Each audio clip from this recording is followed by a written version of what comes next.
इतना करम फरमाया खुदा ने, दुनिया की गंदगी से हमें बचाकर अहल बैत का मुहिब। बात हो रही थी जनाब ज़हरा की शादी की। जब बाराती आए जनाब पैगंबर के घर में, बारातियों को जनाब पैगंबर ने खाना खिलाया। खाना खिलाने के बाद जुलूस रवाना हुआ। अशहब नामी नाका पर हजरत फातिमा को सवार किया गया। सलेमान सार बांध था। अज़वाज रसूल नाका के आगे आगे चल रही थी। बनी हाशिम की नंगी तलवारें जुलूस के साथ थी। जनाब फातिमा को मस्जिद का तवाफ कराया गया। फिर अली के घर में जनाब फातिमा ज़हरा सलामुल्लाह अलैहा को उतारा गया। उसके बाद हजरत मोहम्मद सल्लल्लाहु अलैहि वसल्लम ने फातिमा से एक बर्तन पानी का मांगा। जनाब पैगंबर ने कुछ दुआएं दम की। उसे फातिमा के और अली के सर पर, बाजू पर और सीने पर उस पानी को छिड़काव किया।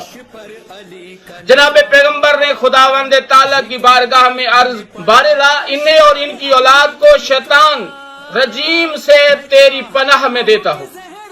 उसके बाद फातिमा से कहा, मेरी प्यारी बेटी फातिमा, मेरे लख्त जिगर बेटी फातिमा, और मेरे सीने का तवीज बेटा, और मेरी प्यारी बेटी, देखो अली से बेजा सवाल न करना।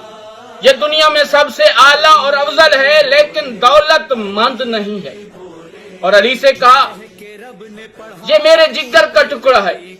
अली, कोई ऐसी बात न करना कि इससे मलाल हो। अकबर, फातिमा के साथ जिस वक्त अली की शादी हुई, उनके घर में एक चमड़ा था।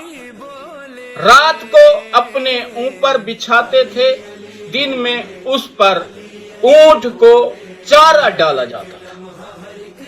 ये थी जनाब पैगंबर ने जो अपनी बेटी की शादी बड़ी सादगी से की। और हम क्या कर रहे हैं? हमारा मुआशरा क्या कर रहा है? जो बेटी वाला जहेज नहीं दे सकता, उसके साथ कोई रिश्ता नहीं। आजकल रिश्तों की तकसीम और रिश्ता बंदी दौलत का मेयार बना की जा रही है। और जनाबे पैगंबर ने अपनी बेटी का रिश्ता बड़ा सादगी से किया। और फिर कहा, ज़हरा मेरी प्यारी बेटी, मेरा लख्त जिगर, अली दौलतमंद नहीं है, अली आला और अफजल है, बेजा सवाल न करना।